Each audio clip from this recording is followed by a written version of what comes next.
Only 2 more series to go today here for the Mid-Season Brawl for HGC. We've had a caucus so far when it comes to our first 5. I'm joined by Jayhow, Tetcha, Wolf, who's been unleashed from the cage in the previous series. You enjoy casting, man? It was good? I did. It's been a long time. I got to cast the first Deckard Cain game. I got to cast the first Valyria game. I'm feeling pretty lucky, if I'm honest with you. That's nice. Yeah, good. That's why we unleashed you. Actually, it wouldn't have happened if we hadn't. So there you go. There you go. And our next focus is going to be on quite the cool fixture when it comes to North America going up against Korea. But we'll move on to that when we actually get to that, of course, because we've got some caretaking to do, some cleaning and etc. and things like that. And I want to ask you guys about what you thought about the Valyria, specifically when it came from Method. Do you think that we will be seeing more of it? Do you think it has a lot of power? What are your expectations? I feel the potential is there. Yeah. I think it's definitely going to be there. We look for those unique picks that tend to come out, and generally, once it comes through once, it kind of catches on. You have this inter-tournament meta. It's like, well, if they're doing it, then maybe that's kind of a secret formula that we can come up with. So I think things like that do tend to stand out, kind of like the old Zeratul. But you know, Zeratul's already been shown. Maybe Valyria is having her time. Well, let's check in with the schedule as well, as we've had plenty of games so far, with only 2 more to roll on through. And later on, we'll get Team Dingtas versus Method, a good old EU versus EU clash that I'm sure a lot of people are looking forward to seeing. But now, Tempo Storm goes up against Ballistics. Tetcha, NA versus Korea. Yes, it is a consistent matchup that has been consistently won by Korea. But that was also the case with EU and America all the way up until the Western Clash. America has been one to surprise, especially this year. Yeah, let's check in with the groups as well, just to make sure that you know exactly how the results have been. Group B, we've had everyone play so far, and this is our one remaining match that has not had any fixtures to their name so far between Tempo Storm and Ballistics. So again, let's get right onto it, because ultimately, Tempo Storm going up against Ballistics is something that I'm excited to see. And then when you look at 2017, when we saw North America going up against Korea, we did still have a surprise result with, you know, one of the members at least from Tempo Storm being on another team, of course. Sure. I mean, we had Roll20 defeat Tempest at BlizzCon. We had DK lose to Cloud9 in 2015. America has occasionally taken games off Korea, but I don't think this series is going to be the case. Korea's looking back in full form. We had 4-0 so far for Korea for the day. I think we're ended with a 6-0. I think Ballistics comes to this as a big favorite. We also have 2-0 for America for the day. By the way, 23-0 last year, Roll20 versus MVP Black, never forget. Let's be Can you real. have that on a shirt somewhere? Anyway, go on. Yeah, actually, it's what I wear to bed every night as I look at a picture of Wolf. Nice. The Wolverine thing. Look, I'm going to be honest with you. Like, I've always kind of been like, look, North America, when is it going to happen? I think now is the time. As great as that meme has been. I've never heard that before. Yeah, but you didn't hear it from me, you know. So either way. But let's look at the teams, though. Stylistically, Ballistics versus Tempo Storm. The one thing that Ballistics has struggled with historically at times is when there is aggression in their face. That's one of the reasons why there's such a great rivalry. They're not a bad team fighting team. They're actually an excellent team fighting team, but they rely more on battleground control, map control. Yeah. But these are all things that Tempo Storm does incredibly well. They're also incredibly strong in team fighting. And there's a lot of those dynamics that have evolved throughout the year for this team, which is why this is so compelling to me to see this is their first true test right out of the gate. What's your thoughts on Tempo Storm, Tetcha? Tempo Storm, as I mentioned during some of the earlier games, in my opinion, they're one of the best teams to come out of America in a long time. They look really strong. It's an all-star team, basically. But it's Ballistics, though. They have so many results under their belt at this point, and they are probably one of the favored teams to win this entire tournament. Tempo are going to have to play out of their mind to have a chance here. Ballistics, Wolf? I mean, not Ballistics, even Tempo Storm. Well, We're still on them. I think what's really the big difference between Tempo Storm and Ballistics going into a tournament like this on day one, after we've had such a long period of time between league play ending and the Mid-Season Brawl, is that Tempo Storm, I think, excels at creating a meta that suits them really well, and they can make a meta that's difficult to respond to early on in the tournament. Doesn't always last very long, but I think that Ballistics is a team that actually struggles to develop very deep into the meta. For example, when Ballistics had plays in tournaments they've won in the past, they have done well later in the tournament, that's when they really come into the strides in drafting. But in the early parts of tournaments, they have struggled.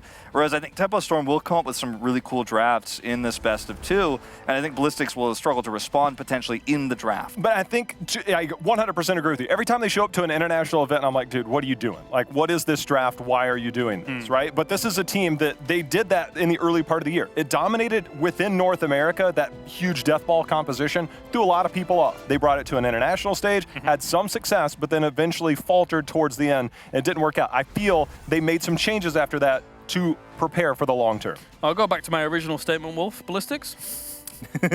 So we have this squad that has always been very dominant in international events, but again, it is later in the events usually where that starts to really hit its strides, and that's in terms of drafting, right? Once the meta settles, for example, that's when Ballistics hits its strides. They're a team that, as J.O. said, is great at controlling the macro aspect, controlling the early game, which is something that Tempo Storm excels at as well. But I think the biggest thing that I attribute to Ballistics' success internationally is their punish play against other regions. So if Tempo Storm tries an unusual comp, starts to fail with it, or struggles with it, or the execution is a little bit sloppy, I think that Ballistics is just going to shatter it, and punish it when those mistakes come through, if they come through. Tetra? I agree. I think, especially due to the fact that Ballistics also has a couple very sneaky picks like the Samuro or even the Artanis on Battlefield, they are able to punish compositions that might not be expecting stuff like that, or even just punish teams in general.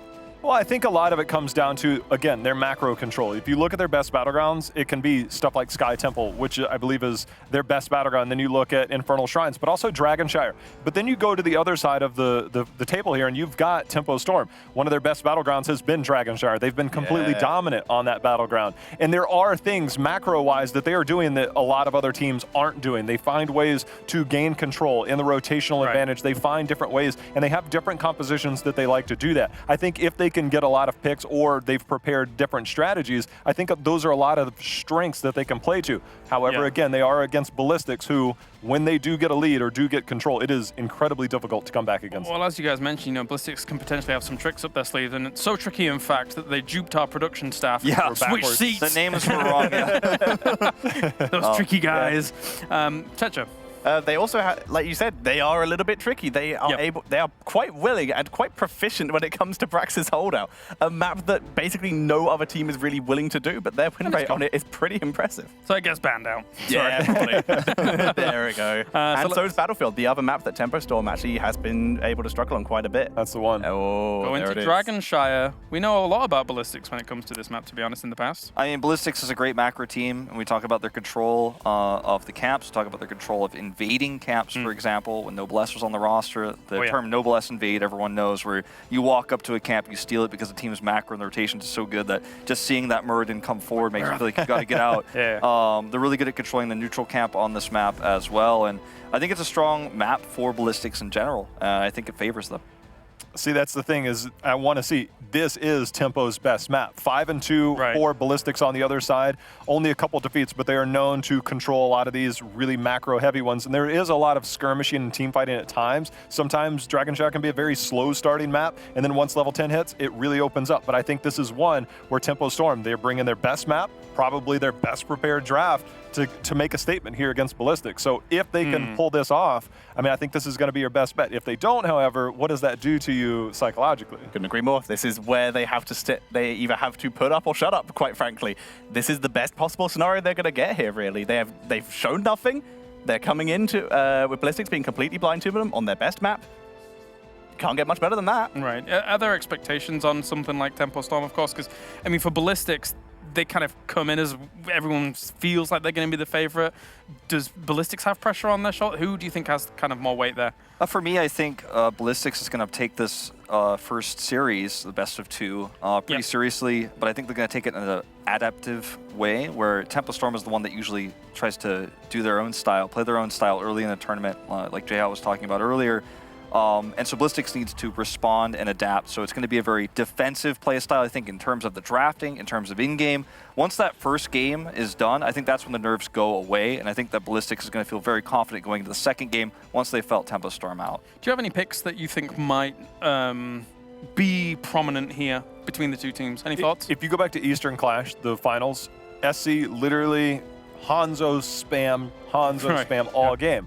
And we've heard from a lot of players since the Hanzo nerfs, more specifically that range from 7.5 to 6.5, you're not getting the same type of effectiveness, and a lot of people are a little bit more hesitant to pick that. That's why we're not going to see a lot of Hanzo at this tournament. We've heard from some other ones, we don't want to reveal anything to yet, but it's like, what's your new carry hero? And there are some heroes where SC has shined on in the past. That is true, but just to put what you just said into numbers here for a second, SESE has picked Hanzo double any other hero throughout the entirety of this year. Can we also say that's the same thing for SDE on the backside? Literally, Tychus. I think he's like 16-1 or something like that. I think it's even higher. I think it's like 18-1, but it's extremely high. The thing is, that's what I'm excited about this draft. Going to game 1 is, where does SC go? Does he go back to his old comfort Vala?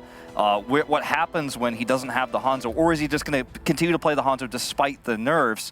I mean, SC's best heroes historically have been the Vala, the Zeratul that he played when he was melee flex, you know, and then the Hanzo in more recent times. You were talking about Eastern Clash, but in league play, it was Hanzo all the time. He played Hanzo more than anybody else. Ballistics had the highest Hanzo priority of any Korean team. So now that that nerf is in play, how that affects Ballistics, we're going to learn in this first series. So for me, as someone who comes from the Korea region, that's what I'm very excited to see. I miss 2015 SESC Sylvanas. That was really, really good. There was also that. Yeah, there was that. Yeah, I recall now. But I mean, you mentioned the Vala. We've already seen it today. We've seen it kind of play out earlier on in the day, and it was again from Korea. It feels like Korea's kind of always had that lingering. It's always been there, but never as prominent when, you know, you have things like Hanzo that were able to really kind of propel to that extra level. For a lot of them, I guess they were like, oh, little mini crossbows, or like a really big bow. Oh, that's great. Look at this one. But now it's not as strong, a little bit It's not about the size of your bow. If you say so. But it feels like that has always been there in the background. Sure. I mean, able to potentially use. When Ballistics was known as L5, obviously same roster, just different name, different sponsor, right? Yeah. With the exception of Magi, of course, taking over for Swoy. We saw a lot of Vala. We saw a lot of double support Vala. We saw the Vala Ariel, the Tastar Vala Ariel. So Vala has always been a staple hero for SC. And, you know, I think that might be his go-to if Hanzo is not really on the cards. All right, let's get into it. Draft number 1 here as North America and Korea do battle. Tempo Storm goes up against Ballistics. I am so incredibly excited. Fan Som, you know, it's a duo that has been at the top of their game for a long time. We're finally going to get to see them go up against this top-tier competition. I feel in the second part, if, again, going back to the Western Clash, Tempo Storm, after Western Clash, when it came back to league play, they changed their drafts entirely. Their mentality, their mindset, they started playing a lot more meta heroes, a lot more meta like standard in terms of double ranged. And if they can get the Maiev, which we know Som can be incredible on, you know, there's a high priority on that. Will we see the Medivh? This map, sometimes we see the Medivh, sometimes it doesn't. But you got to make sure you have that rotational control between bot mid to make sure that you get that wave clear. And sometimes Medivh doesn't quite stack up to that unless you're all in on a certain composition. So there's a lot that Tempo Storm has available. And I'm really curious what they've been developing over the last 4 to 5 weeks to bring here. Medivh has been the go-to ban against Tempo Storm throughout the season, not by a huge amount, but Ballistics very much going for their personal favorite ban, which is the Maiev. It's significantly more than most of the other heroes they have banned all season. So, Snap block. So some of the time, you know, when situations like this presented itself in Korea, most Korean teams would make a choice. When the Tracer ban comes out or some other ban like a Garrosh comes out, you have to make the choice between which Shimada brother you want. Now with the Hanzo nerfs here, it makes sense to me that Ballistics would open this series up with a Genji pick. We're seeing a ton of priority outside of Korea with the Malfurion. Not to mention that Korea has picked Malfurion a few times, but I think they want to grab this Genji. They want to stick to a comfort pick that they used in league play, and they're going to, regardless of what Tempo Storm is going to bring here, they want to have this mobility, they want to have the roaming potential with that Genji pick. Really curious how Ballistics, Jungha, when I talked to him just yesterday, I was asking him how he feels, because he's known for being into that melee role, the melee assassin, right? That's pretty much where he kind of shone a long time ago. Illidan as recently as last year. But I asked him how he feels about the melee assassins versus warriors. He said he actually prefers the warriors. He prefers to see who he can get in that 1v1 matchup. There's been some questions about Glaurung's play in North America, but towards the end of the season, we saw a lot of Sonya. But then you look at Tempo Storm, a lot of Dehaka as well. They like to use Dehaka on this battleground.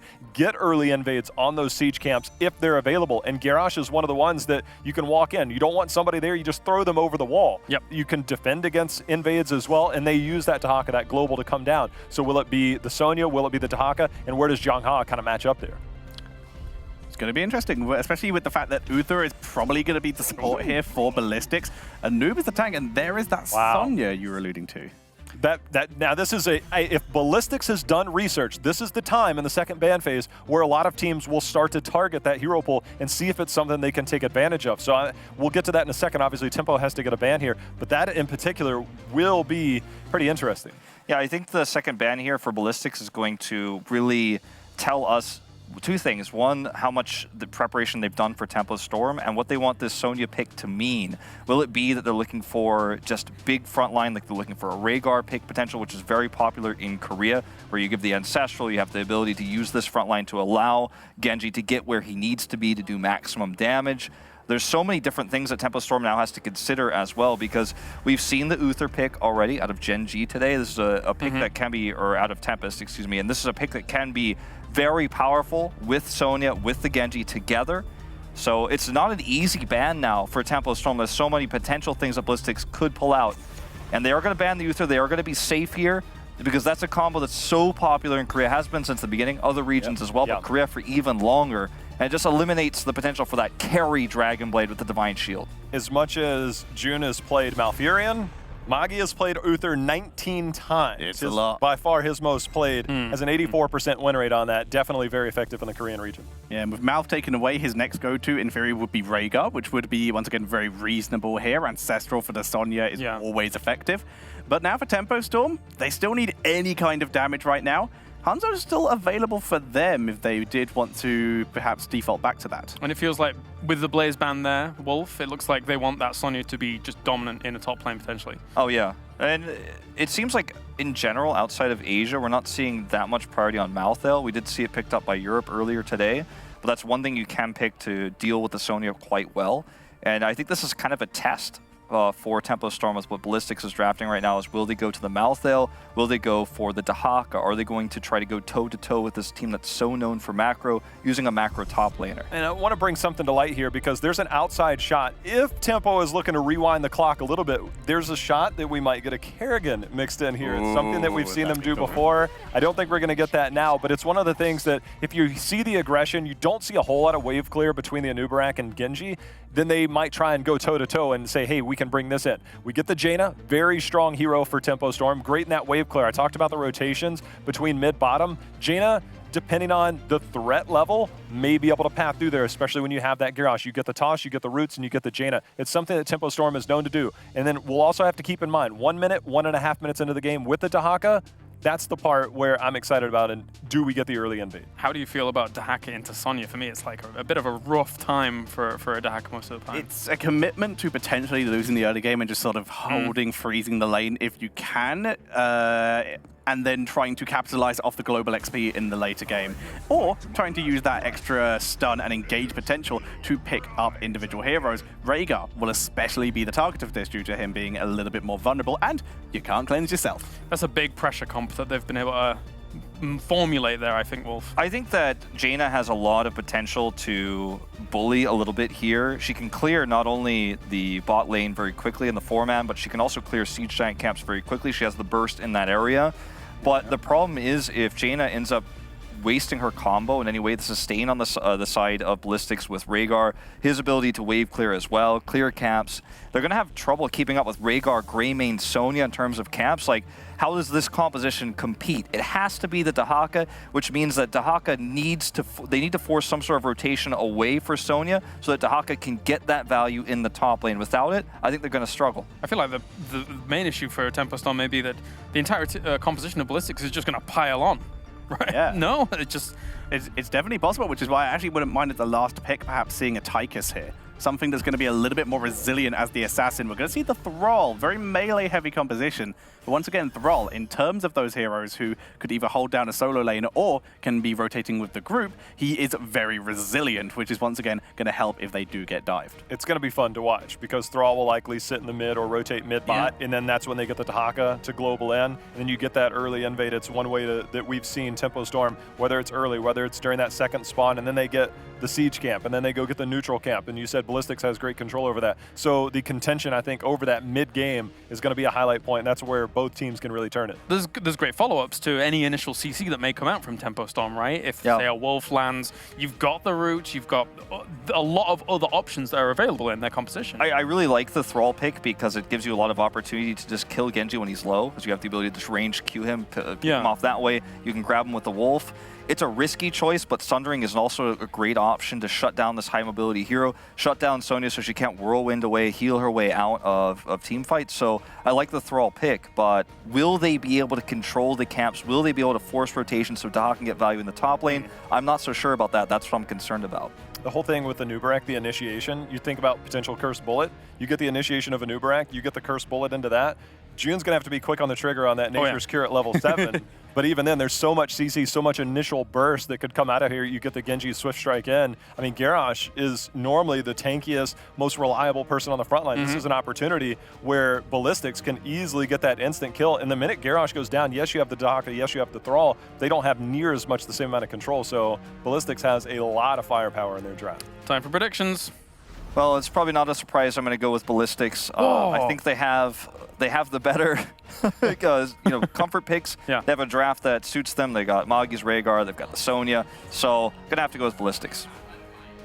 I'm going to agree. I think the camp control and the rotational gank capabilities of Ballistics is potentially going to be too powerful for Tempo Storm to protect themselves against. Okay. I know what my mind says. Yeah, I knew this was going to happen. My heart says Tempo Storm. Oh, I respect that. I was hoping you were going to go full meme. I thought you were going to say, says the same thing. And I was like, oh, okay then. But no, I'm going to go with Ballistics as well, because I'm not crazy. No, I take rest. So 3-1 currently, but an ambitious play coming out from Jay How here, as we see what you guys think at home. Chat's ambitious too. Oh, hello. America woke up a little. Yeah. I'm actually surprised that Korea's so high here. Normally, the NA Pride's getting in there, but... Welcome, American viewers. I'm happy to have you here along for the ride. Ready to celebrate. We're also happy to have the casters along for the ride as well. I'm actually can't even remember who's casting. Hey, look who it is! It's Caldon. It's a box of surprise every time you guys pop up. Brilliant stuff. How's it going, boys? Pretty good. Excited to finally be in the casting desk here, and I can absolutely appreciate that Jay How has faith. I can appreciate it. I as a North American fan myself, I'm sitting there going like, I want to be on your side, Jay How. I'm just not quite so confident. All right, well, the Grim Dread Door, take it away. Well, it's going to be an exciting one. North America going up against Korea. What do you think? I think Tempo got a lot of what they would like for the most part, and execution and then some of the work that they put into MSB is absolutely going to show if they're going to have success here up against Ballistics. Well, we have them to the left side at Tempo Storm, starting things off with Glorang on Dehaka, Cattle on Garrosh. We have Sam on Jaina, Fan on Thrall, and June on Malfurion. And in the red here is Ballistics, where we have SC on Genji, Hooligan playing the Anubarak, Zheng Ha playing Sonya, Rhaegar played by Magi, and SDE on the Greymane. And we're going to find out now if Tempo Storm can take down Ballistics or if they're going to put the Lul into an A. Is that where we're going with here already? I had to put it out there, no, but I actually hope that Tempo Storm is giving Ballistics a run for their money right now. I would really love to see an absolute clash between the two teams here. And Tempo Storm has been super confident. They had a great season in North America, but they said that they didn't really feel they were as strong as a lot of fans perceived, and that right now they are on a completely different power level, and I'm excited to witness it now. Yeah, I very much am looking for it as well here. The members of Tempo Storm, the fact that they had that level of disappointment is something I think, again, on that shift in mentality of North America is slowly getting a bit more, unaccepting of minor mistakes here and there, and it's very much going like, yeah, we didn't feel like we were able to perform, but again, it's going to have to be displayed here in this game. And what you just talked about, Kala, for example, when I talked to him, was mentioning how he loves to practice within the European region because they get punished on a completely different level for very different mistakes that they sometimes make, where in their own region in North America, they don't get punished immediately. The Europeans are going to jump on that. So he said the boot camp, had brought them so much already. And if they can transfer that into the game against Ballistics. And we might maybe be here for an upset. And even though Ballistics maybe had some moments of struggle within, the Korean HGC, there is one thing that always seems to hold true whenever Hooligan gets himself to the land, and it's like the guy really steps up here. Yeah. So on the Anubarak pick, I'm really excited to see what that makes happen here within the class so far. But as we got the phase opening up here, pretty interesting kind of rotation out from Ballistics with the early night prioritization. Yeah, super early here. And I mean, one of the advantages that Ballistics already has is that they have with SCSC on Genji always someone who has the mobility on the map to go to the top lane after Sonya takes the lane, then start a bit of a gank, or in this case, just take over, allow Sonya to go to the camp, and then rotate back down. Ballistics has been looking to get a little bit more in, like, it seems priority towards the top half. Genji making transition towards the top half of the map is not unexpected, and Tempo Storm has heavily kept a majority of their weight on the bottom half of the map, and I can't help but feel like this is a very clever response to the composition on the side of Ballistics, because the kill potential within the 4-man of Tempo Storm is phenomenal. So instead of answering to it, they're just going to say, well, then you need to answer us on the top half of the map, and that is why that night prioritization cleverly done and coming to life here. And that is actually beautifully done by them, because that push netted them already a tower. Greyman, on the other hand, has fallen. Catalyst moving in up at the side here to the top. The bot lane heavily dominated by Tempo Storm on the other hand. And with those Siege Giant camps that were taken earlier, that is starting to really become a problem for Ballistics. Yeah, there was a exact same rotation that happened, I mean, literally seconds before that from the members of Tempo Storm, but Greyman was very easily able to make it out with almost taking 0 damage, even with the Garrosh flank down there. I don't know what the difference between Gank Attempt 1 and Gank Attempt 2 was, but very, very profitable there for Tempo Storm. And it's a bit, just a little bit of momentum, but again, that's something they cannot let go of. Yeah, Psalm over there also with a nice shutdown against SC. But we're still talking about the first objective here, but already first blood in the hands of Tempo Storm, and they're starting to take the position down here at the bottom where we have the 2-on-2 fight. But here comes Genji, and that's the mobility we've been talking about earlier. Root able to pull off a little bit of kind of aggro there from Tempo Storm, and Fan is going to be able to make it out, even dropping the spray there. Yeah, spray game absolutely on point. That's always important. To be honest, the synergy with the skins also to an extent, all of them in blue, but Psalm has more trouble right now. SC going in, and we have both of the Shines now under control of Ballistics as well. Already starting to threaten maybe even the first Dragonite of the game, but Fan is holding the mid lane, at least for now.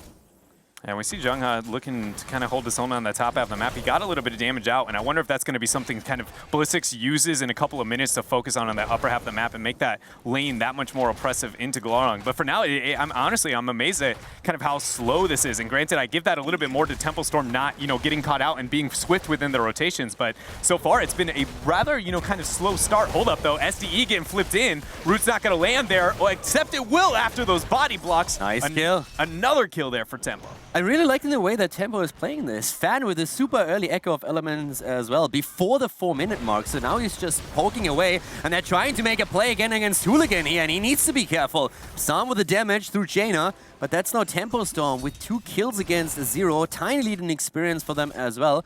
And so far, they're definitely holding their own here.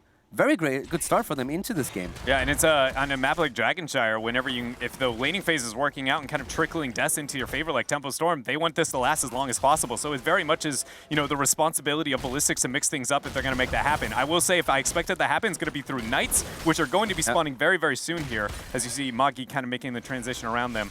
When that comes up, expect more pressure on the top half, and that's a window of opportunity for Ballistics. But with that in mind, the last one didn't net much for them, so I want to know what they're going to be looking to make happen differently, again, from the first attempt. One of the things that's also really interesting is there is not really too much good poke on the side of Ballistics and not really too much AoE if you look at how melee-heavy Tempo Storm is. Very North America style here, running with 3 melee heroes, and in those big fights later on, the sustain that they have through that is actually fantastic, and they're going in again against Jongha here. Jongha with a spin to win, Glorong not connecting that last one. But Genji's winning this rotation as well.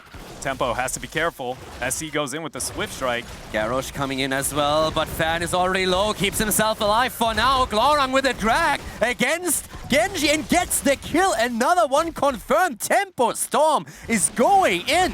And the indomitable use there by Caterpillar to ensure that he does not get knocked up by the Impale so he can track down Hooligan. Tempo Storm said that they are feeling of another level, and so far for the first 5 minutes, they are looking it here against the 3rd seed of Korea. 4 kills, a level advantage, and the first Dragonite of the game. Korea Lul incoming. Tempo Storm definitely bringing the action here right now. First Dragonite for them, 4 kills against 0, and immediately murdering the towers in the mid lane, just increasing the experience lead that they already have. So with this here, what are we going to see Tempo Storm do? Priority number 1 seemed to be that front wall. Second one here, it didn't seem like we got the immediate force with the 10 advantage like you typically would expect here. So Ballistics will be able to get that hooligan goal for a nice flank here as the 10s are now picked up. Cocoon is an opportunity.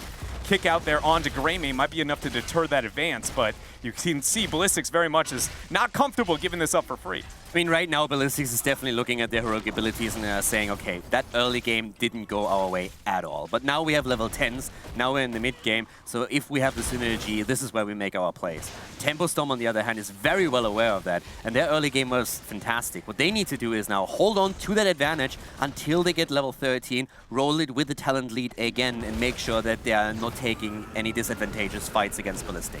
And I feel like a lot of that might come down to that bottom night camp. We'll see if Tempo Storm wants to prioritize that now, or in fact, we'll wait a little bit later. They will. I thought they might try to go a night-to-night with a clash on the bottom half here, but Tempo takes what they can get, expecting the safe rotation here from the members of Ballistics. And if we take a look at how that first Dragon Knight phase unfolded, there hasn't been too much to change when it comes to, again, experience advantage or the structural kind of layout of the map so far. So this is, again, I feel like Ballistics has to do something. Granted, I guess there is the heroic difference. That is the major element here between the two. I mean, one of the big things is that Korean team is, when it comes to execution and to mechanics, usually absolutely shine. This is oftentimes, while after level 10, they're starting to make the plays. And here comes the Cocoon already, as Ballistics is trying to force before level 13 hits. Tempo Storm with the setup. Here comes the Earthquake. They're trying to go in, and Ballistics has to retreat, not willing to fight here. I think that is a very safe play on the side of Ballistics because they just straight did a Cocoon there, you know, sitting at about 50-second cooldown into the Earthquake, which is looking at that 90 on the side of the Thrall. So the fact that they were able to get that trade, maybe cycle it back and make it happen,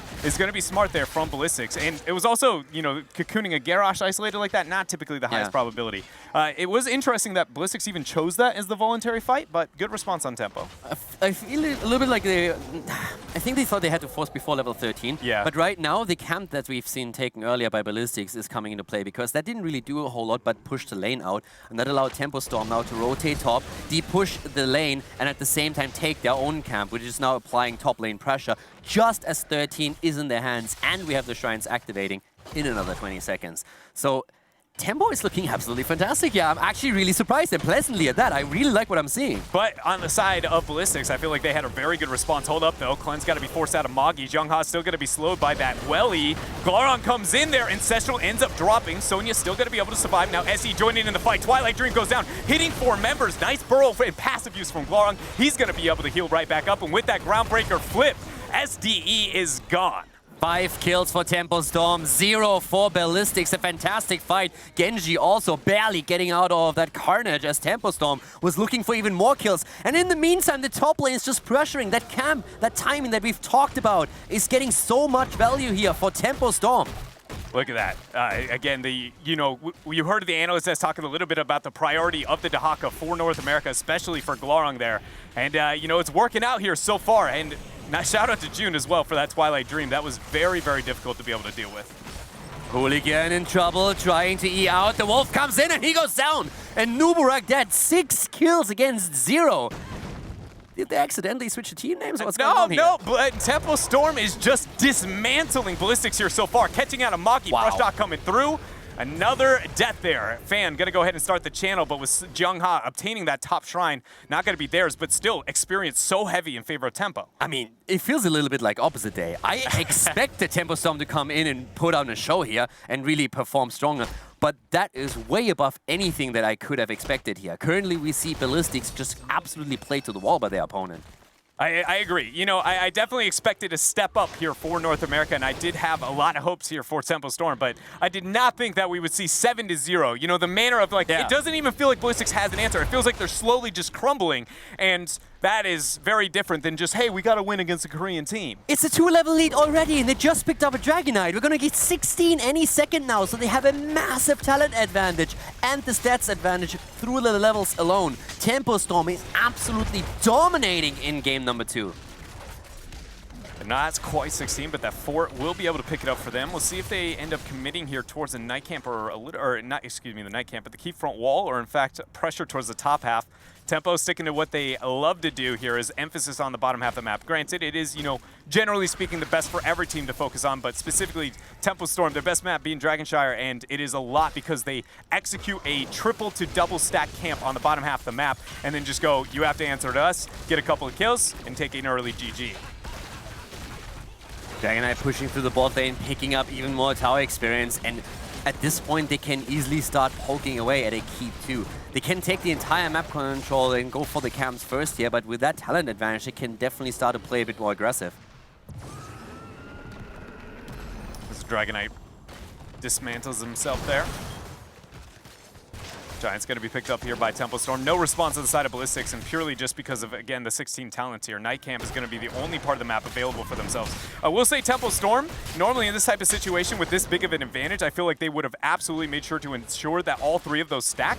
In this type of situation, I feel like this is going, yo, this is Ballistics. We aren't going to bite off more than we can chew. Play it safe. We know we can double stack too. Already, make it happen. They're going for Greymane, and SD goes down. The Ancestral comes in too late. Even more damage pushed out, but Hooligan is able to tunnel away. The camps are starting to push through though, and those are still nicely stacked, not perfectly, but this is still going to do work, and they are going to go for that keep. And if they can get another kill, they might go for core, and they go for an Uberak. The silence comes through. The Ancestral barely keeping Hooligan alive. It does end up keeping him alive here, but sadly it's not going to be the same story here when looking at the bottom keep for Ballistics. Tempo Storm pick up the first of the game, and they're not done. That double Giants plus that Night Camp here, so difficult to deal with. Jungha going in trying to rid of that spell armor. Great decision making there from them. Cattle finds Hooligan, flips over the root, and he's done. That is another kill, 9-0. And Tempo, they're looking for core. 9 kills to 0, and Tempo Storm is on their way to victory as CSC, where the Dragon Blade pops it out and tries to get the slice and dice and going to maybe stop this. But Tempo Storm is still looking for another flip. Cattle at the front, just waiting for an opportunity here.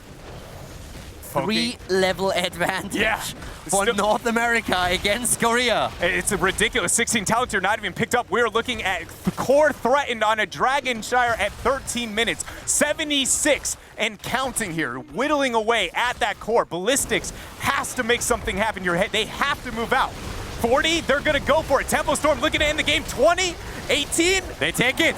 they done it. They do not shut it out with the end there, but Tempo Storm, in very convincing fashion, take the win there. I can only imagine the smug smile on J-How's face as he lovingly looks across the desk to Wolf. This is North America taking Korea down in game number 1. It was very well done there from Tempo Storm, but we do have to remember that that is Tempo Storm's best map. They are very, very good at controlling a lot of the rotations and transitions there on the battleground. So there's still kind of breathing room left for Ballistics, but I mean, again, that wasn't, hey, we had a North American team win. It was how they ended up winning that you go, uh-oh, this tournament might be very, very different than a lot of people at home, you know, kind of expected. I'm really, really happy with how this started. Cattle already, you know, with a relief smile, and was like, oh yeah, this is how we roll. I can't wait for game number 2. I'm ready for it as well. So we're going to go ahead and throw it over to the analyst desk and see how J-How's smirk looks. I'd like to first start with a slight public service announcement.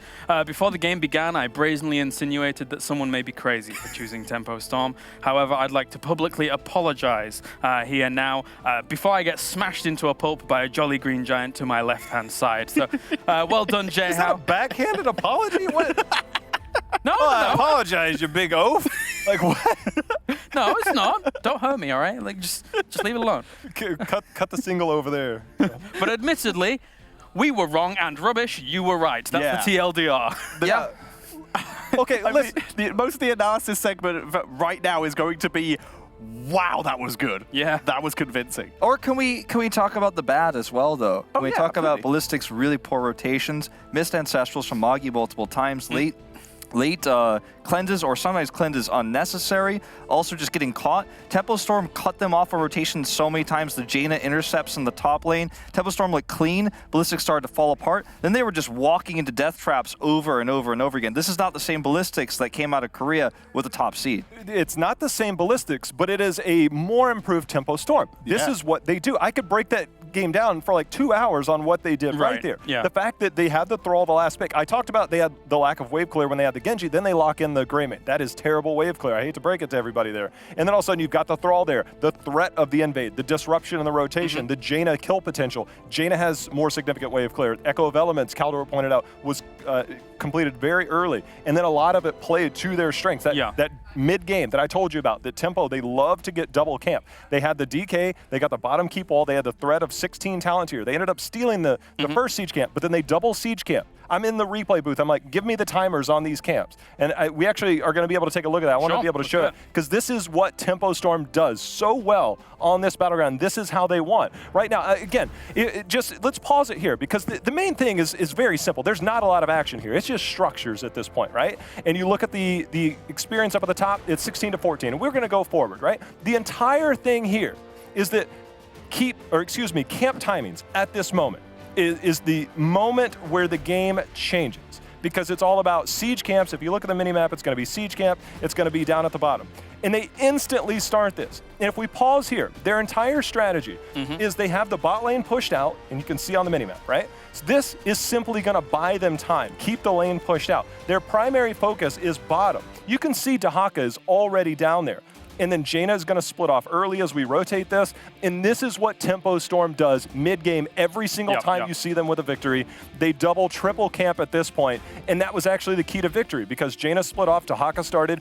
They timed them so well that they meet together the bot lane, and they literally ran down under the threat of the spell armor and the double siege camp. It's incredible. Yeah, I mean, there's so much threat of CC on the side of Tempo Storm as well, and with the lack of wave clear you were talking about, when you have all those camps going down in the bot lane, you can't really get in there and clear it because you're under threat of Dehaka pulls, the Garrosh, the Jaina burst, so it's very difficult to play against that, and they executed it so well. Early in the year, when Malfurion could still heal mercenaries, they would run a Tyrael. I thought you were ending that sentence there. Or still shield them, right? He could shield, they would heal with Malfurion, healing the camps, and then they would shield Tyrael, and they would just cycle them out, and Moonfire would continue to heal, and they would literally just get a camp mid-game and run it down. A few changes have been made, but they still have a lot of the same strategies. I mean, they literally just won that game 8-0, 9-0, with a 3-level lead. It was a perfect game. Yeah, That was dark times, that was. there's a player I'd absolutely like to call out here, and that is Fan. He played such a superb Thrall there. Any single gank attempt that went against him was just completely shut down, not even close. And he set up so many of the kills for his teams, considering that last year he was sitting exactly where Jayhow was for basically the entire event, and now he's coming in and taking out Ballistics in the first game. Quite a progression, and they are looking good. Yeah, they are. Let's check in with the second map, of course, here, and we can get back to talking about all of these things. As you said, there's plenty of stuff that we can talk about from all of these maps. There were our bans. We were on Dragonshire, and we are going to go to... Gotta be Sky. Skyer. Skyer. At least the Sky in there. The Sky part. I was on board with you with Sky. It's one of Ballistics' most commonly picked maps. By far their best map. I've never seen a team as dominant. It was a tempo pick. It's a tempo pick, which means Ballistics favors first pick. Jinx. Yeah, so that's a really strong map pick by Tempo Storm. There's more fingers on this hand than there are games played on Volskaya in the Korea region. So Right. you know, it's a map that Ballistics isn't very familiar with, obviously, and so you can pull out another cool strategy here. You can control the macro, you can control the flow of the game. The objective is heavily buffed on this map now since really last time we saw it in Korea. So Oh, yeah.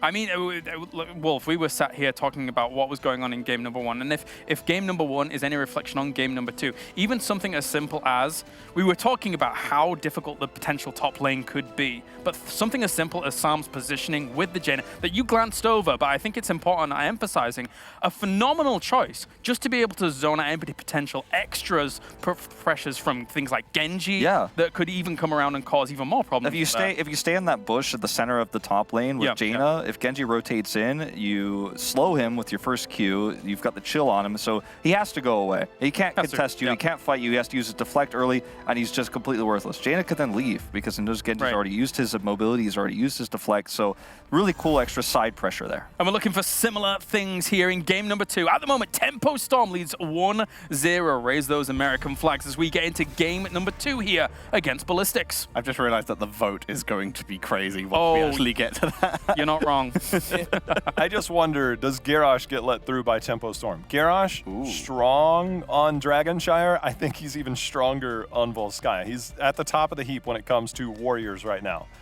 One of the backups that Tempo Storm does like to go with, it's one that I'm not really a fan of, but they will go to the Johanna pick on this battleground and into a Garrosh to deal with that. So depending on if Tempo Storm wants to play around with the Garrosh, I think will dictate the type of style of game that we'll see with Tempo Storm and their warrior play, which is a lot of their core structure in terms of how they play, because they have so many different play styles, but it really depends on what Cattle's playing because he's so effective on so many different heroes. An interesting question, because Hooligan, very fond of, say, the Tyrell and the ETC if he can't get to that Garrosh, perhaps. So if Tempo want the Garrosh, what do you think are the odds of Ballistics letting it through? I mean, I think Storm don't ban it? I think that if Tempest Storm leaves it open, there's a very high chance they will grab it up here, but it feels very predictable, right? We could just see them go back to the Genji comfort pick for SC now that Hanzo's heavily nerfed. So going for DPS rather than going for a first tank pick here, I think is what Ballistics is going to look towards. Remember, Garrosh wasn't really the big problem in the first game. It was more the Jaina pick, the control of the lanes, the control of the map with the wave clear advantage they had. So I don't think Ballistics is fearful of the Garrosh pick necessarily. And as you said, it's not one of Hooligan's top picks. So going back to the Genji here, I think is a good choice. But if so, I think they're going to need more support from, I think, maybe an Uther pick if they want to go down the Genji carry route is appropriate here. I just think Uther on this battleground is so difficult to pull off, because if it does become that sustain, Genji is picked up here. It's highly likely Malfurion should be picked in. So Malfurion Garrosh. Malfurion Garrosh. Almost 100%, right? I've already written it. Unless we get Deckard somewhere in here, right? We're talking about sustain heroes. Stukov has fallen off quite a bit, especially since some of the nerfs. So Malfurion seems extremely likely for June, and Garrosh is so incredibly strong on this battleground. I think that now's the time for Ballistics to really show adaptation. I think we are definitely going to see the Garrosh Malfurion, as Claris was joking, he's already written it down. If we do see that, I want to see Ballistics go more all-in on the Genji or try to go all-in on wave clear. Here's the Garrosh. Yeah. And everyone's favorite support. Again, the common I think meta, this where is is she at? Okay. Yeah. But they did it different this time. In the previous game, you know, it was Malfurion then Garrosh. This time Garrosh then Malfurion. Oof, big changes. Prices in the tank more. But yeah, there's a good chance that they were using this time to, one, make sure it's correct, always make sure, and two, once again, discuss the future picks and run down the draft. The Anubarak pick last time didn't really do much. He was trying to rotate around, he was trying to roam. He got picked several times. It was actually a really bad game for Hooligan. So rather than prioritizing the Anubarak here, if you really want to utilize the Genji, you really use Dragon Blades, you want to play SC's famous style of Genji, then I think you grab the Uther here before the second ban phase. It was removed last time. They used Sonya and they used the Anubarak, which pair well with the Rhaegar pick. But even with the Greymane, even with the Sonya and the Rhaegar, they couldn't find control of the camp. So I don't think that approach is the one they should repeat here, because Tempo Storm has already shown, at least in this series, in the first game, they're the better macro team, better rotations. I think bear in mind as well, though, correct me if I'm wrong, Wolf, whilst these picks come in, Stukov and ETC, we'll talk about them in a second, but it felt like there was audible frustration for Ballistics when they actually finished up that game. I think we heard, you know, we heard bang. Yeah, we heard some slams on the desk. Right. Per se. Displeasures were voiced. It's not common though to kind of hear that, especially from Korean teams, I would say. Is that fair to say? I mean, I'd say that's definitely true. You know, frustration is usually expressed later in forum posts or in longer statements, right? Right. Yes. But in Korea, it's very uncommon to see visible frustration, physical exertion like that in esports. And you've been commentating, Korean players in StarCraft and Heroes of the Storm as well. So have I. But it's the first time I've seen a lack of composure out of Ballistics, and I think right now mentally they're not in a good place. They picked the Stukov. That gives sustain, it gives silence, but it doesn't really empower the Genji. Ballistics have never won with Stukov with this current roster. That is a potential concern. It's either they have spent this downtime since the season practicing it very, very hard in preparation for this tournament, believing it's going to work out here, or, once again, the potential loss previously could be affecting. And that was only one game. No, that was 5 games. 5 games. Uh-oh. Magi's only played 4 different heroes, I believe, at this point. I believe it's not a lot, right? And the Rhaegar, the Uther, again, I think you don't have enough sustain on this, sustain healing on here. So Stukov definitely fits that, especially post level 4 with 1 good spread. It's a matter of can you keep the Genji alive, can you get the initiation? Because ETC has to be very aggressive with his power slides if you want to get the kills with the Stukov follow-up. Ooh. Malfurion can help, but on the other side, this is another good map if Tempo Storm wants to run Thrall. And they can still run Thrall and then still go a Dehaka. Maybe a Blaze comes in. Maybe a Sonya even comes in on the outside shot. And you can see the Li Ming being banned out, one of the potential counters towards ETC. And speaking of counters, a Tychus, to me, stands out incredibly here for Tempo Storm. I like it. Fans Tychus, I think, is incredibly underrated. It's very scary. Doesn't bust it out often, but when he does, it's got a really solid win rate. I mean, Tychus is one of SDE's best heroes as well, and you know, Very true. It's very difficult to run Tychus with this type of draft that Ballistics is running right now, even against the Garrosh. We saw SDE in the camera shot, head in hands here. I think there's a lot of frustration on the side of Ballistics. To talk about Magi as a player, a lot of people don't know this, but he used to be on Team Mighty a long time ago. He was a DPS player for most of his career, only recently switching to support when moving into Ballistics. He was a player who normally played global heroes like Falstad, played a little bit Brightwing Flex, but never really a main healer until very recently. He's a very aggressive type player as a result. So as Stukov, sure, you can set up things with your silences, you can create picks, but it's very difficult to actually be aggressive as Stukov, and I think that's one of the reasons why, when you go back to that stat Jehel brought up earlier, that he hasn't found that much success on this hero thus far. So one of the things right now, Phoenix has picked up. Genji has a hard time trading into Phoenix because Phoenix does have that shield and, you know, potentially getting the heals. We do see the Sonya coming out. I think Thrall is still very much a possibility, but if we're looking at potential interrupts, because Phoenix doesn't really have that, Malfurion kind of does. I think a Junkrat is on the horizon here, and they just need to see, are they going to be too squishy on that backline? Right. And I think they're holding that to see what Ballistics go with, because Junkrat has been a thing. North America has run on this. You get the sustained damage, and you have the interrupt for a potential mosh pit, and you can control that front line, especially with a Garrosh.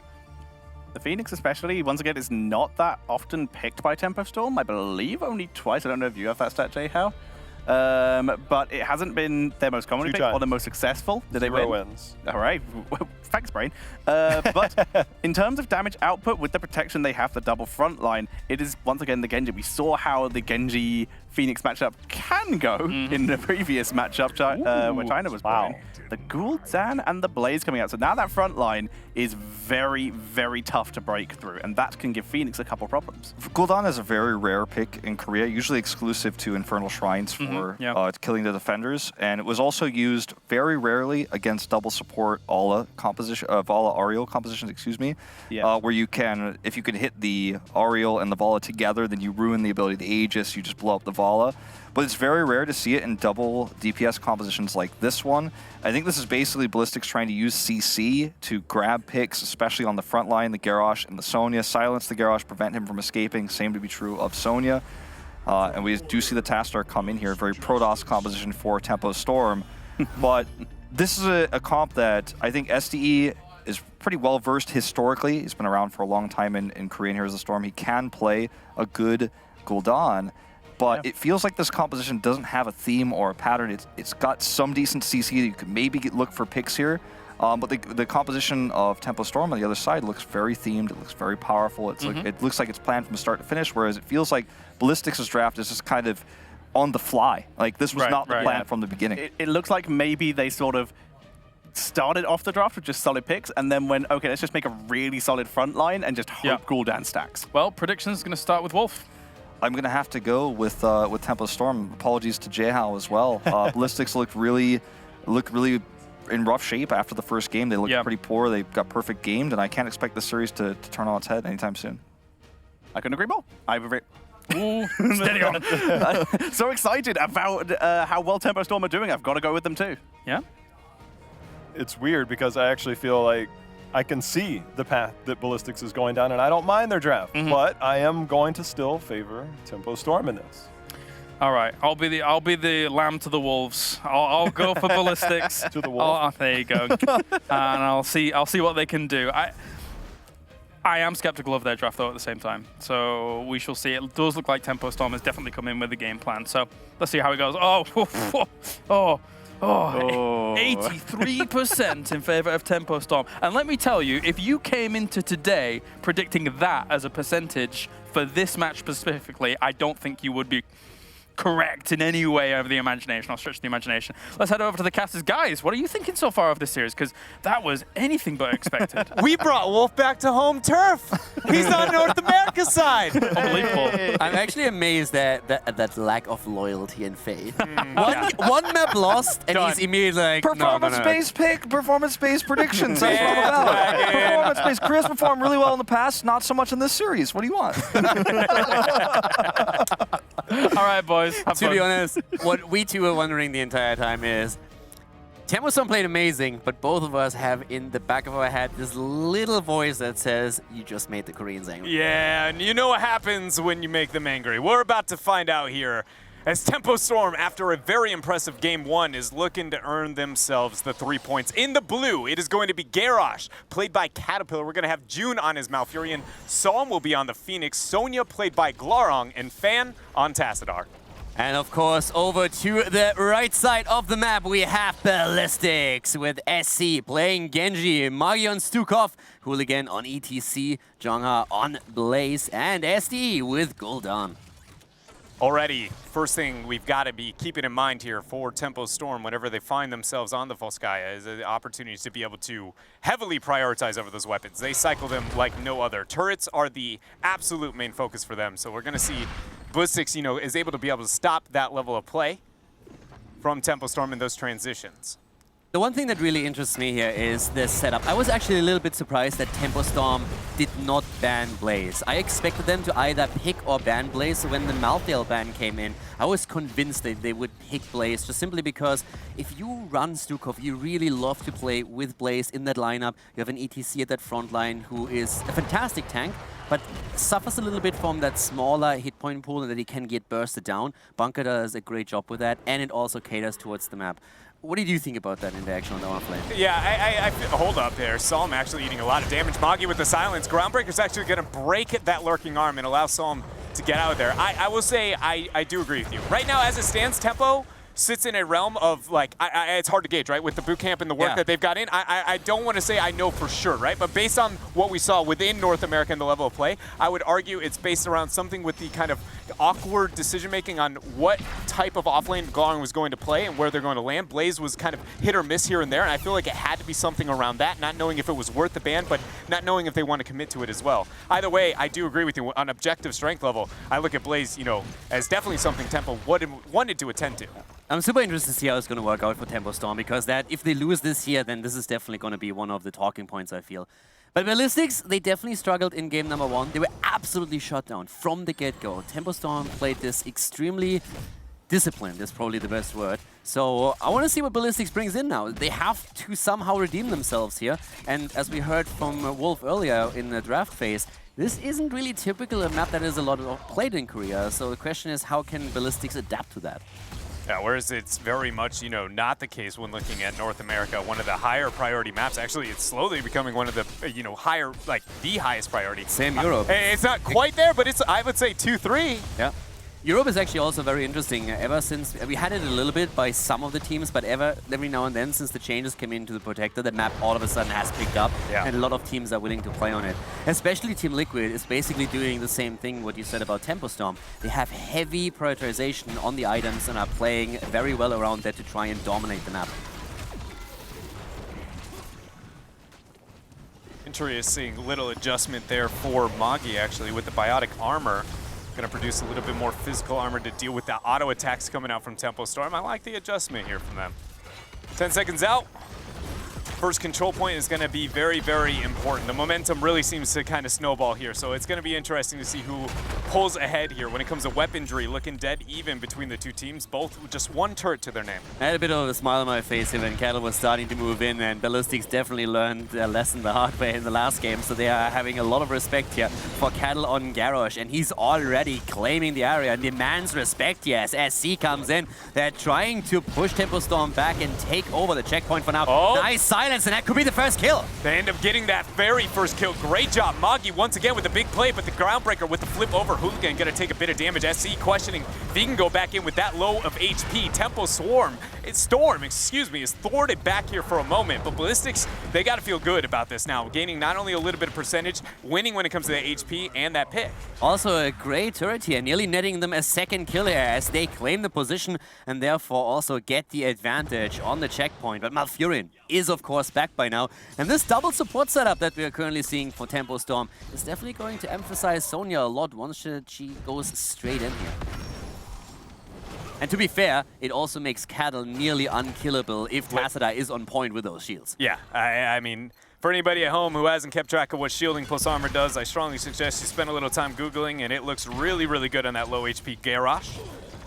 80% has been achieved here for Ballistics, and Tempo Storm, after that pickoff of the Malfurion joining in, they're looking to convert this back for themselves. But Ballistics not giving it up easy. Full 5-on-5 here over control point A. Still item control in favor of Tempo Storm. They currently hold on to 2 turrets, whereas Ballistics has only 1, but they have the advantage with 80% on the progress bar already. Here comes the slide. They're trying to go for Psalm, but there's immediately the Nature's Cure being used. Turrets come down, and Psalm still under pressure. Needs to be careful here. Turret's going to be thrown down. Jung-Ha actually falling pretty low as well here. Got to keep in mind that the first time this didn't work out for Ballistics, but now that the Nature's Cure is down, it might. Cattle with a big 3-man Groundbreaker. Jung-Ha has to take that conveyor belt out. Flip over, Groundbreaker up, Hooligan force the power slide. Another weapon goes down. It's Goron joins in there with the Ancient Spear. Moggy falling low, and the damage is going to be there. To another 2 kills. Tempo Storm fighting back. Moggy down and ETC falls as well. The double kill as Tempo Storms claims the first protector in the game, and once again setting themselves up for a great early game here.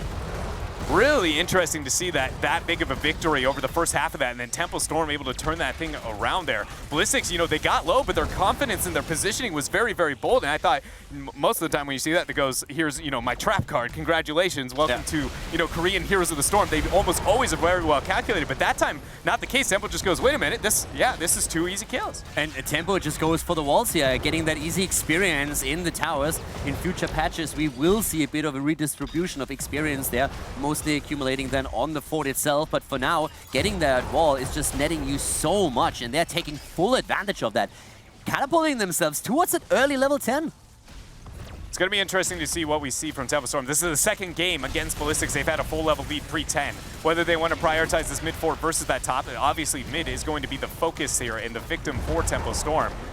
But, you know, it's cool decision-making, you know, between the idea that we know control point B is going to be up on the top half of the map there, but they're going to wait that out, play it a little bit slower, and even keep that mid fort is just, you know, experience on reserve.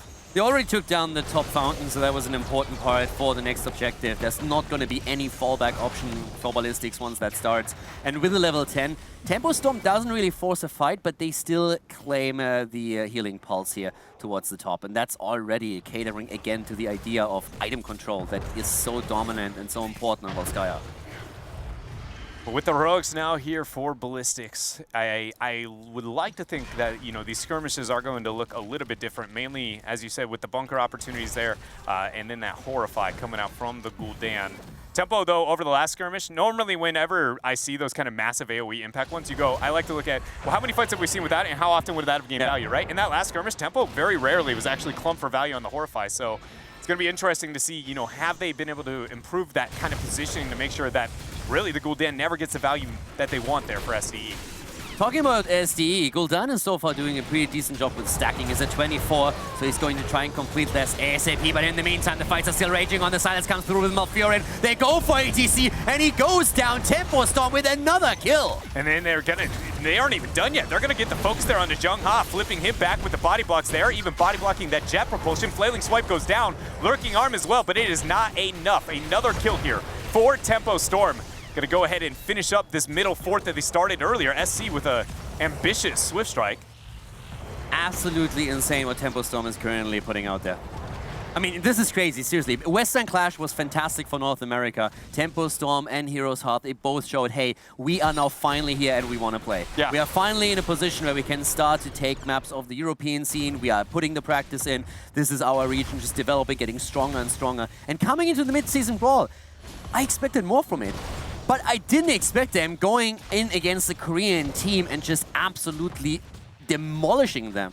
I mean, Ballistics is getting absolutely embarrassed here. The first game was crazy. It was 9 kills to 0. They just stomped through that game. And now in game number 2, we're getting just more of the same. There's one thing specifically that I think when looking at that last skirmish that is a very clear old tempo versus maybe new, and that is how fast Twilight Dream was pulled by June. That is, you know, around the other parts of the world, a little bit more common, right? Hey, he's out of position, solo Dream, get the kill onto that target. But in North America, especially into an ETC that confidently, that quickly, it's very rare. The mosh pit comes in and hits 2. Silence comes through once again. June is just absolutely on point here with his ult. Salvo is also going in, but Hooligan still alive for now. SC has to move back here as they're trying to go for Jongha, but Ballistics keeps all 5 alive. Ballistics end up holding on there, but the mass healing there from the Malfurion is going to outweigh, you know, severely that of Stukov. Stukov very proactive when it comes to damage, but not so much into the healing department, especially with the adjustment that we saw there at 4 with the biotic armor.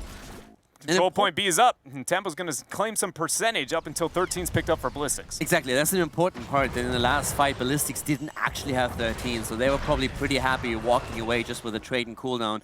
But I'm actually surprised that they don't go for 13 yet. There's usually on Volskaya not really a need for this rush onto the objective. You have a little bit of time available and can give your opponent a lead. So I would have expected them to look for more experience in the mid lane before they transition top. But they're grabbing the next talent right now after this wave, and then they are in a position where they can finally take an even fight again. Throwing on points, going to use that spear. Actually even pops the Wrath. Nature's Cure was forced there, so something Ballistics might want to abuse here into this next skirmish. SDE with that jet propulsion locking down 2 with the Magi in the lurking arm, but into the fray used. Psalm actually might be able to keep himself alive. Bunker used there, and the tap will keep Psalm up. Unbelievable. Psalm is still alive here, did not fall. Bunker's on the ground. Glorang spins to win. Moves away here as Ballistics is trying to claim the objective, but without the kill against Phoenix, it's gonna get rough. Yeah, and maybe not the impact desired there with that horrified attempt from Ballistics. They do end up zoning off for a temporary amount of time, but the fact that it did not net a kill is going to be very detrimental. I like what they're doing here. They're going for the healing pulse once again. So Tempo Storm here with more item control. They just move down. They know that they can wait for their cooldowns, and they use the opportunity that Ballistics gives them. The space that was created, take the pulse, and now they have another great move into the objective itself. Yeah, they're going to get the taunt after the flip on the Hooligan. Twilight Dream goes down, so no power slide. Salvo, is the damage there? No, because the bunker is going to be entered. Hooligan is one shot when he gets out of that. They're trying to kite out, uses the conveyor belts. SDE ends up falling low. Hooligan first to drop. SC so alone there, uses the deflect. Swift strikes out. He will survive here, but Tempo Storm convincingly taking control point B. Ballistics needed to get the kill against Psalm on Phoenix earlier on, and they could not secure it. And now they have to pay the price. Tempo Storm with a protector number 2 is moving through their top, taking down another fort. And look at the experience here. It's not only that they have the lead in kills, they have taken a 2-level lead and are about to claim level 16 talents. And the protector is still at 96%. Yeah, and I feel like the fact that we saw that decision-making, as you pointed out, with the move over to that biotic healing unit there from the members of Tempo Storm. That is, I said it a little bit before, and obviously it's Volskaya Foundry. The name of the game is how many weapons can I pick up, but Tempo Storm is honestly, it's almost eerie how often they consider those weapons within North America here, and it's very satisfying to see them still translate that here to the Mid-Season Brawl. A large reason for the success and why they're ahead, but Ballistics getting a bit aggressive and definitely... Magi. Oh my gosh. Magi goes down, Stukov eliminated, and that opens up even more aggression for Tempo Storm. With a 16 in their hands, they're going for the last remaining fort on the side of Ballistics. All the outer defenses are now gone as Tempo Storm is already going to work at the wall to the keep. At this point, without Magi, I don't feel like there's much of an answer. Tempo Storm can kind of sit and poke and prod. They're not looking to do so, and you know, now upon a little bit of reflection, it makes a little bit sense why. Not the greatest of siege between the composition up until they hit that 20, but more importantly, look at all those weapons available. I talked about it. Tempo loves it, and they will not, you know, let those go if they ever have the opportunity to prioritize. I feel at this point you really have to ask the question, is it just Tempo Storm playing out of their mind, or is it Ballistics struggling here? And I feel the answer is a little bit of both. I think it's a column A, column B problem. Definitely Tempo Storm absolutely stepping it out. I feel they look way more disciplined than it did in the past. You've been talking about the decision-making that they have, and I absolutely agree with that. But at the same time, I'm also a little bit disappointed with some of the approaches that Ballistics have currently shown in these fights. I think that is definitely fair. You know, with some of the kind of decision-making on the side of Ballistics. But, you know, call it the North American in me, but I like to think that it's a little bit more here the prowess of Tempo Storm. But it's not over yet. Ballistics still has the opportunity over Control Point C before the 20 spike hits in a 16 and a 19, right? That is going to be Detroit. Considering, though, weapons are going to be significantly stacked against them, there's a double turret advantage on the side of Tempo Storm, now a supporting unit at the top half, and they should be able to maybe get one more for themselves in that window. I'm a big fan of Tempo Storm stepping it up. That all of a sudden makes the entire group even more intense, and we are definitely in for some good games over the next few days. But this isn't over just yet. Ballistics is about to take their 16. Now, as we said before, they are trailing behind when it comes to items, and significantly at that. There's 3 turrets already in the hand of Tempo Storm and 1 of the healing pulses. So Ballistics at this point can at least fight on even talents, but they still have somehow to try and make up for the discrepancy in items that is being held here. And that's not going to be easy. It surely is not. You know, simple brainstorming is like, your first answer would be if you're down and you don't have the opportunity to force a problem on the opposite side of the map than your opponent expects, demand response and then hopefully force an advantage before the entire rotation is there from Tempo. But with the 19 and again with the massive level lead that Tempo has, it's at a window where it's a very much like we could give up multiple things and it'd be very comfortable still with that 20 race. So I don't feel like there's a very clear answer on Ballistics, and the rotation show that, right? Yeah. They're very much just going, hopefully somebody messes up, checks a brush they aren't supposed to. I mean, there's another problem too. They are so far behind in experience, Ballistics that is, that Tempo Storm is starting to already claim level 20 soon, and the objective isn't even announced. And once the Storm talents are into play, how do you contest that? A big talent down, a Storm talent at that, and having the disadvantage when it comes to items? That seems insane. That was a cute little kiss there between our warriors. That was no kiss. You know, not want to throw any blows. You know, much love over here. Wrong North American team, but you get the point. 10 seconds out here from Control Point C, and to be a little honest, I'm surprised Ballistics was not more aggressive with that. At first it was, you know, hopefully we can catch a pick, but then in that window, you know, that as we talked about this kind of glooming 20 over the heads of Ballistics, that's now going to be picked up for Tempo. They're going to have to give this up and make an answer somewhere, or bring out a miracle play. I mean, it felt like they had to make a play. They had to force an engagement here, because now there's a huge time window for Tempo Storm where they will hold the level 20 advantage.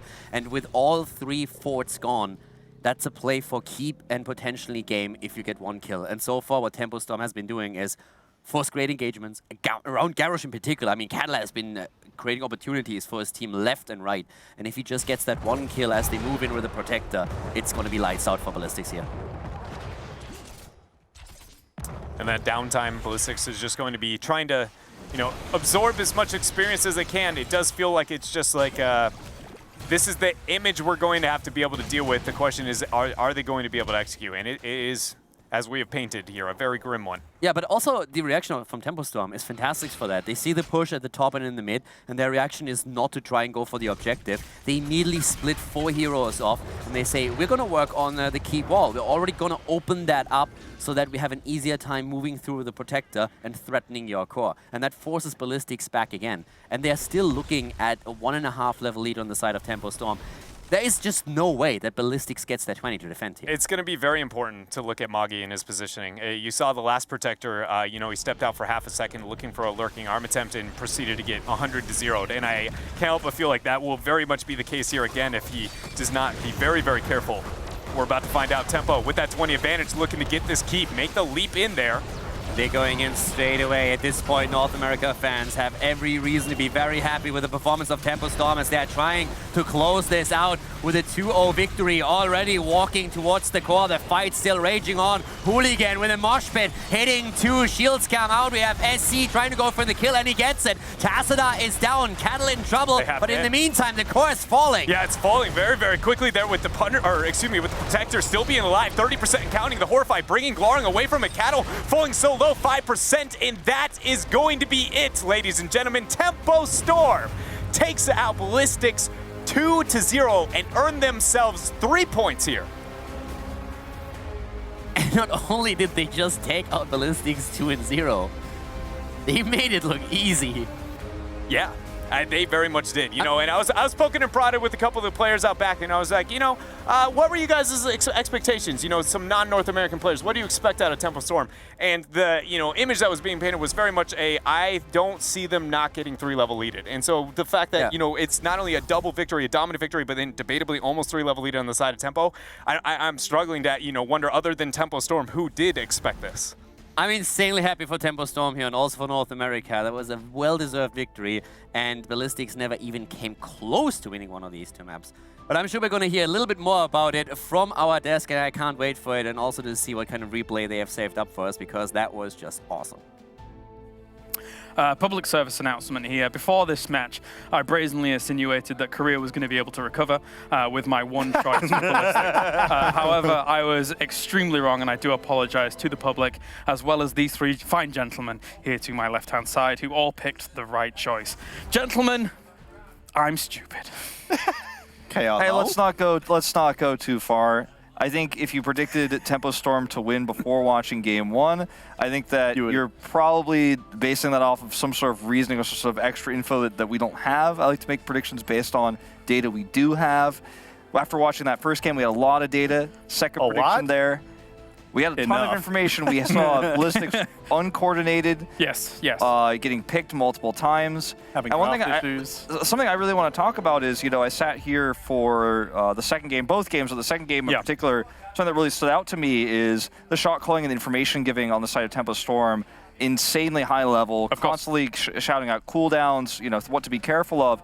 And one thing that's always been a weakness of Ballistics in the past is their lack of a main shot call. We had Jung-Ah sometimes making rotational calls. He was the drafter for a long time. SDE took over the role for a little while. But there's no real strong voice on the side of Ballistics in terms of shot calling. And just sitting here, you know, physically in the studio, I could feel the difference. Yeah, I mean, that has been almost a hallmark, I feel, of the members like Glaurung, for example.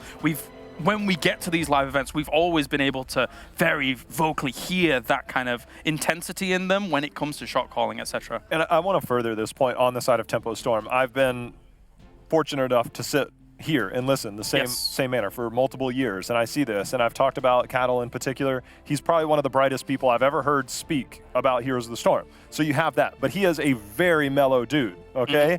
Then you got Som and you got Glaurung, and they are like jacked, right? And so I feel like it's such a good balance for this team, because going into that last play, they're about to get the Protector, and Cattle, everybody's like hyped up, and then Cattle said, we're ending with this. Just as cool and calm as collected. I'm like, no question about it. It's just a fact. It's happening. Well, speaking of plays, gentlemen, we have the top 3 plays here from the DreamHack Studios, ready from the Mid-Season Brawl. Let's go to number 3 in the top 3 plays. Ba-ba-dum. Ba-da-dum. There was a lot that happened, obviously, and it's probably going to be a lot of tempo highlights. I mean, there was a cleanse there as Jung-Ha overextended under that, and that was kind of a catalyst for a lot of what happened here, because they still are able to get that, and you can see Glaurung making a lot of plays. Silence, using the June on Malfurion, it's pretty good. I mean, both games of Malfurion, so many super plays with the silences, and that's just one example of those. Play number 2. Come on, guys. Oh, this is a good one. This is a good one. The double stun, it's so close to getting Phoenix. Just because he lives here, I'm excited for this. His shield just starts to recharge, grabs the hill, and while he's doing that, while he's living, his team is murdering. And the biggest of plays for number 1. Ermagerd, this is it. Is that hype enough for you? No, I mean, this is it. There was the mosh pit at the back, and you know, when you have the Protector this late in the game, and there's almost nothing you can do. There was a desperation play by Ballistics, but I mean, they were just screaming, keep me alive on Sonya. The Protector hit there, and they did just that. And they made every play that they needed to make to end that game. So, I mean, that just, it kind of puts a nice little bow on this 2-game series by watching that replay there for Tempo. Really phenomenal to see. Really phenomenal to see, Wolf. It was great execution overall. I mean, I really feel like we have to readjust expectations for Ballistics in this tournament after this. I don't really want to speak ill of Tempo Storm. They played very well. And they really looked to be quite a top contender in the group after this. But Ballistics, on the other hand, some big mistakes in terms of shot calling, I think, a little bit weak in that regard. And I think Magi having some poor performances on the supports is really showing at this event. And we do have on hand, our interview is ready, so Heku, take it away.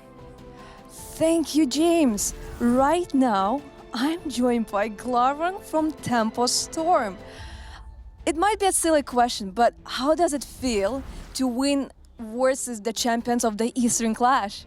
It feels good, but ultimately I got to keep my head in check because this is just the first match of the group stage. And ultimately, on our path to victory, this is just one small step. But is this the outcome that you expected from this series? Well, Ballistics, like as you mentioned, was the champions of the Eastern Clash. I actually, going into the group stage, I feel like gives teams a lot of opportunities to test themselves against a lot of opponents. And we've had the opportunity to scrim a couple of the Korean teams here present, but we had no information on Ballistics' recent level of gameplay. So for us, this game, going into it, I didn't know what to expect. I just wanted to go into it with a level head, and I think that was the mentality for our whole team. So today you played versus Ballistics. Tomorrow you're playing against another Korean team, and it will be Genji. What do you think will be the results? I mean, every player on that team is world-class, phenomenal. They've been proving it for years. So that being said, we have to make sure we keep our heads cool, don't over or underestimate respectively, and execute the strategies we've prepared. Okay, good. I'm looking forward to see the results. Analysis desk, what do you think?